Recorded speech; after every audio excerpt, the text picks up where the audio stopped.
Hello everyone, this is Puneet Sharma and today I am going to discuss few amazing facts about the people who are born in the month of May. First of all, congratulations to all the May born people who have their birthdays ahead. And now I am going to tell you that you must be aware that you are going to share your birthdays with the spring and flowers. आज हम बात करेंगे कुछ खास उन facts के बारे में जिन्हें सब लोग अगर जान लेंगे तो आपका बर्थडे और मे बॉर्न लोगों को भी अपने बारे में अगर कुछ नहीं मालूम किस तरह से उन्हें अपने लकी जो स्टोन्स हैं उन्हें सेलेक्ट करना है, कौन सी ऐसे रेमेडीज़ हैं जो उन्हें अपने बर्थडे पे करनी है, कौन सी ऐसी चीज़ें हैं जो वो अगर करेंगे तो उनकी लाइफ और ज़्यादा बेहतर हो जाएगी। तो मैं बॉर्न लोगों के लिए मेरी तरफ से एक छोटा सा तोहफा, ध्यान से सुनिएगा और इसे आजमा के भी देखिए और टेस्ट भी कीजिए कि किस चीज़ से कौन से ऐसे फैक्ट्स हैं जो आपके पर्सनैलिटी ट्रेट से फिट हो रहे हैं, क्योंकि हम बात करेंगे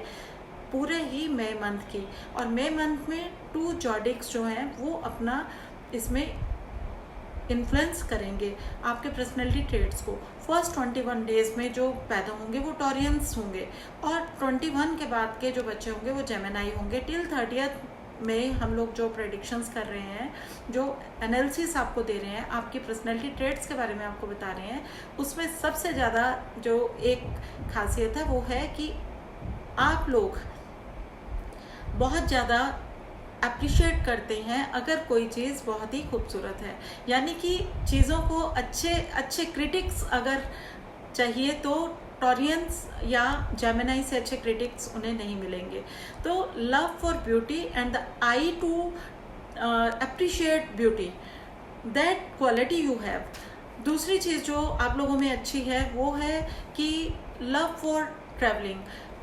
ट्रैवलिंग का जो एडवेंचर है, ट्रैवलिंग का जो एक्सपोर्ट है, ये आप लोगों को कहीं ना कहीं थ्रिल देता है। और जब भी आपको लाइफ में बोरियत महसूस होती है तो आप अगर ट्रैवल करने के लिए कोई प्लान आउट कर लेते हैं तो you will feel much more relaxed and rejuvenated. अगर हम फाइनेंशियल मैनेजर्स की बात करें तो ये एक अमेजिंग फैक्ट है कि मैं बॉर्न लोग से अच्छा कोई फाइनेंशियल मैनेजर नहीं हो सकता। These are diligent people. ये सिर्फ अपनी सेल्फ रिस्पेक्ट के लिए काम करते हैं और इनका कंपैरिजन किसी से भी कभी भी इन्हें करना पसंद नहीं होता। ये अपने कॉम्पिटिटर्स अगर होते हैं तो खुद के होते हैं, खुद के साथ होते हैं। ये अपनी पहली अचीवमेंट से अपनी दूसरी अचीवमेंट को कंपेयर जरूर करते हैं लेकिन दूसरों से कंपैरिजन पसंद नहीं करते। दूसरी चीज़, ये फूडी होते हैं और इसीलिए इनकी एक वेट गेन की टेंडेंसीज देखने में हमेशा बनी रहती है। अगर ये अपनी ईटिंग हैबिट्स और वेट गेन की जो टेंडेंसी है इसके ऊपर चेक रखना सीख लेते हैं और एक रेगुलर एक्सरसाइज को अपनी लाइफ में बना के चलते हैं तो इनसे ज़्यादा अच्छी रोबस्ट हेल्थ किसी की नहीं हो सकती। और दूसरी चीज़ जो हमने बहुत कॉमन देखी है और बहुत ज़्यादा बार हमने महसूस की है कि इस साइन के लोग जो हैं कि बहुत अच्छे म्यूजिशियंस होते हैं, बहुत अच्छे आर्टिस्ट होते हैं, बहुत अच्छे पेंटर होते हैं और बहुत अच्छे नॉवलिस्ट और राइटर्स भी होते हैं। तो इनके पास प्रोफेशंस की कमी नहीं है, यानी कि कॉमर्स में ये एक्सेल कर सकते हैं, आर्ट में, ब्यूटी में। तो आप अगर देखेंगे तो बहुत बिग पर्सनैलिटीज़ इस मई मंथ में पैदा हुई हैं और जिन्होंने अपनी लाइफ में बहुत ज़्यादा चीज़ें अचीव की, हासिल की, क्योंकि इनके पास एक फोकस्ड मिशन होता है, एक आई होती है, एक स्टबर्ननेस होती है। वो जो ज़िद है, वो जो एक स्टबर्ननेस है, वो इनकी लाइफ में इन्हें कुछ भी अचीव करने में हेल्प करती है। और यही एक रीज़न है कि इनका आज तक लाइफ में कोई भी ऐसी चीज़ नहीं है जो ये करना चाहें और ना करें। बस एक लेजीनेस इनमें कभी अगर आ गई, उससे इनको ओवरकम करने के लिए ज़रूर प्रैक्टिस करनी चाहिए। इनका सबसे जो नेगेटिव ट्रेट होता है वो होता है इनका एग्रेशन, यानी कि ज़िद में अगर किसी ने इन्हें कुछ हर्ट कर दिया या गुस्सा कर दिया तो इन्हें बहुत जल्दी वो चीज़ इनके दिल पे लग जाती है और ये उस चीज़ से आहत होके अपने आप को आइसोलेट कर लेते हैं। इन्हें मनाना पड़ता है और इन्हें जब मना लेंगे आप तो ये बहुत जल्दी पिघल जाते हैं, क्योंकि ये बहुत ही सेंसिटिव, इमोशनल और केयरिंग लोग हैं। इसके बाद हम बात करेंगे कार्मिक नंबर्स की जो इसी मंथ के अंदर पड़ेंगे, यानी कि 13 कार्मिक नंबर्स में 13 14, 16 और 19 ये जो नंबर्स हैं इनके बारे में बात करते हैं, जो कि मंथ ऑफ मई में पढ़ेंगे। और किस तरह से, क्योंकि ये आपका बर्थ मंथ है, इस मंथ में अगर आप अपने कार्मिक डेब्ट्स को रीपे कर देंगे तो अपनी लाइफ में आप उन बर्डन्स को पे करने के बाद में बहुत हल्का महसूस करेंगे, और आपकी लाइफ में जो ऑब्स्टेकल्स और आप अड़चने महसूस करते आ रहे हैं, आपकी लाइफ बहुत इजी गोइंग और स्मूथ हो जाएगी। तो सबसे पहले बात करते हैं 13 कार्मिक नंबर की, जो 13 मई को जिनका भी बर्थडे है उन लोगों को क्या करना है। 13 मई के दिन पैदा हुए लोगों का जो कार्मिक डेब्ट है वो आता है किसी भी पास्ट लाइफ में उन्होंने किसी रिलीजियस स्क्रिप्चर्स को डिस्ट्रॉय किया होता है, या अपने गुरुओं को किसी न किसी तरह से उन्होंने बिट्रेयल किया होता है, या कोई उन्होंने ऐसी चीटिंग की है जो उनको एजुकेशन से रिलेटेड फील्ड्स में, यानी कि अपना ज्ञान बांटने में या किसी का ज्ञान चुराने में, तो उनके लिए सबसे अच्छा तरीका यही है कि वो इस दिन अपने गुरु समान लोगों को जाके माफ़ी मांगें, उनसे आशीर्वाद लें, और कुछ ना कुछ रिलीजियस बुक्स जो हैं, कुछ रिलीजियस बुक्स को मंदिर में ज़रूर डोनेट करें, ताकि कुछ लोग उसे जब पढ़ेंगे तो उनका वो कार्मिक डेब्ट जो है वो अपने आप रिलीज़ हो जाएगा। इसके बाद हम बात करेंगे कार्मिक नंबर 14 की। इन लोगों ने अपनी अथॉरिटी का वायलेशन किया होता है पास्ट लाइफ में, यानी कि इनके पास जो भी अथॉरिटी होती है, जो भी पोजीशन होती है, उसको इन्होंने मिसयूज़ किया होने की वजह से इस जन्म में इनको हर्डल्स फेस करने पड़ते हैं। और अगर ये उस डेब्ट से मुक्ति चाहते हैं तो अपनी अथॉरिटी, अपनी पोजीशंस का इस समय अपने रसूख का फ़ायदा लेके किसी को लाभ पहुंचा सकते हैं, या किसी को मुसीबत से निकाल के उसकी मदद कर सकते हैं, तो ये अपने कार्मिक डेब्ट से बाहर आ जाएंगे।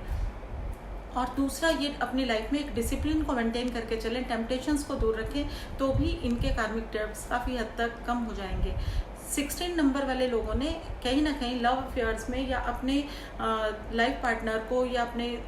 जिसके साथ इनको अटैचमेंट होती है उसे धोखा दिया होता है, तो इनके लिए इस जन्म में सबसे अच्छा काम यही है कि अगर किसी का रिलेशनशिप ब्रेक हो रहा है तो उसकी जाके मदद करें, उसकी हेल्प करें, उसको रिजॉल्व करवाएं,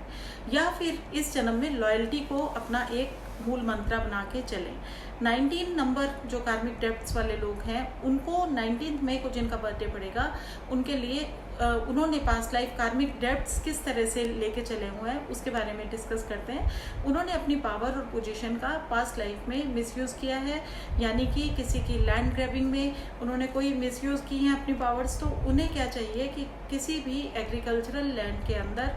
वो किसी की खेती करने वाले इंसान की मदद करें, या किसी को अगर घर मिलने में दिक्कत हो रही है, या किसी का घर नहीं बन रहा, या कोई बहुत गरीब इंसान है जिसके पास छत नहीं है, तो उसे जाके वो कुछ ना कुछ कंट्रीब्यूट कर दें, चाहे उसमें कुछ डोनेशंस कर दें जो उनके इस जन्म में वो उसके काबिल हों, जितना वो कर सकें, सामर्थ्य के अनुरूप करें, उससे ज़्यादा करने की ज़रूरत नहीं है। और दूसरी हम चर्चा करते हैं कि क्योंकि इस मंथ के अंदर लोगों के पास दो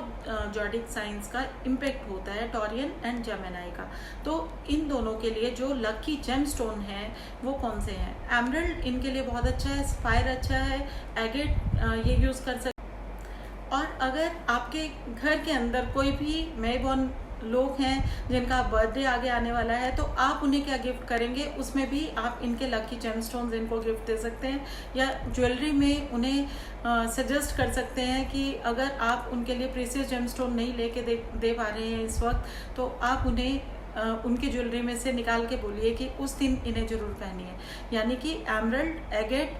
सफायर, कार्नेलियन, ये जो स्टोन्स हैं आपके ज्वेलरी बॉक्स में अगर हैं तो आप अपने बर्थडे के दिन इन्हें ज़रूर पहनिए। इससे आपका जो लक फैक्टर है वो 80% से 100% हो जाएगा। और अब हम बात करते हैं अपने जैसे कि ये बहुत पहले से ही प्रचलित है, हमारे वेद, हमारे शास्त्र इस बात को सहमति देते हैं और सपोर्ट करते हैं कि जो बर्थडे होता है ये हमारे नए साल की बिगनिंग होती है, यानी कि इस दिन से हमारा नया साल, नया वर्ष शुरू होता है। तो हमारे पास जितना भी करेक्शंस करनी होती हैं, जितने भी बैड नेगेटिव इम्पैक्ट होते हैं प्लानिटरी कॉम्बिनेशंस के, उन्हें अपने जन्मदिन के दिन आप जो है वो बिल्कुल फिक्स कर सकते हो, उन चीज़ों को आप ठीक कर सकते हो। यानी कि आने वाले 12 महीनों के लिए अगर आपको ये लगता है कि आपकी सेहत में कोई खराबी ना हो, या आप लगातार ऐसा महसूस करते चले आ रहे हैं कि आप बीमार रहते हैं, तो आप रुद्राभिषेक जरूर करवाइए। और सबसे बड़ी चीज़ होती है लाइफ में, हर एक इंसान सक्सेस चाहता है, सफलता चाहता है, और तरक्की के जो मयार हैं उन्हें हासिल करने के लिए सबसे आसान रेमेडी ये होती है कि जन्मदिन के दिन आपको सनराइज जरूर देखना चाहिए। ये एक ऐसी टेक्निक है, ऐसा ये एक नुस्खा है जो शायद मैंने जितने भी लोगों को बताया उन्होंने कभी भी मुझे ये नहीं कहा कि उन्हें फ़ायदा नहीं हुआ। बहुत ऐसे लोग जिन्होंने बहुत लगातार मेहनत की और कभी भी सफलताएं नहीं मिली, जिन्होंने इस दिन उठ के सनराइज़ को देखा है, उनकी लाइफ में सनराइज़ हो गया है। तो आप भी इसे आजमाइए, कीजिए और मुझे फ़र्क बताइए। आप सब लोगों के लिए मई का मंथ शुभ हो। मई में पैदा होने वाले लोगों को जन्मदिन की ढेरों हार्दिक शुभकामनाएं। और एक और उपाय जो आप इस दिन करेंगे और आपको फ़ायदा होगा वो है कि जो भी आपका फेवरेट फ्रूट है और जो आपकी फेवरेट मिठाई है उसे आप शेयरिंग के साथ खाइए। जितना ज़्यादा आप अपनी पसंद की चीज़ें उस दिन खुद भी खाते हैं और अपने प्रियजनों को खिलाएंगे, खिलाते हैं, तो आप अपने भाग्य के द्वार खोल लेते हैं। इस दिन का सबसे आसान एक और नवग्रह की शांति का उपाय का तरीका होता है। एक कोकोनट लीजिए, कोकोनट को अपने सिर से वार के या तो जल प्रवाह कर दीजिए या शिव मंदिर में उसे भेंट स्वरूप चढ़ा दीजिए। क्योंकि आज के दिन जब लॉकडाउन की स्थितियां हैं और मई के मंथ में हो सकता है लॉकडाउन खिंच जाए, तो आप अपने जन्मदिन पे सिर्फ इतना कर सकते हैं कि कुछ पैसे अपने सिर से वार के अपने पूजा के स्थान पे रख दें, और जैसे ही स्थितियां जो हैं वो बिल्कुल नॉर्मल हो जाएंगी उस समय आप इन्हें किसी को भी भेंट स्वरूप दान में दे सकते हैं। इससे आपका जो आने वाला साल होगा मई तक का वो बहुत शुभ होगा, अच्छा जाएगा। आप सब लोग, आप अगर अपने बारे में और डिटेल में जानना चाहते हैं, अपना वर्चफल दिखाना चाहते हैं, तो आप हमें कांटेक्ट कर सकते हैं फॉर टेलीफोनिक कंसल्टेंसी सेशंस 9899289135 पे। हमारी वेबसाइट है www.astromit.com, और आप हमें मेल भी कर सकते हैं अपने क्वेरीज astro_puneet@yahoo.in। आप हमें फॉलो कर सकते हैं ट्विटर पे, इंस्टाग्राम, फेसबुक, और आप हमें वास्तु से रिलेटेड अगर आपके कुछ इश्यूज हैं, कुछ एक सॉल्यूशंस आपको रिक्वायर्ड हैं, तो आप हमें अपने घर का नक्शा, अपने बिजनेस प्रेमिसेस का नक्शा मेल कर सकते हैं। उसके बाद आप हमसे निर्धारित समय और अपॉइंटमेंट के थ्रू बातचीत कर सकते हैं। God bless you all. Stay connected. Stay blessed.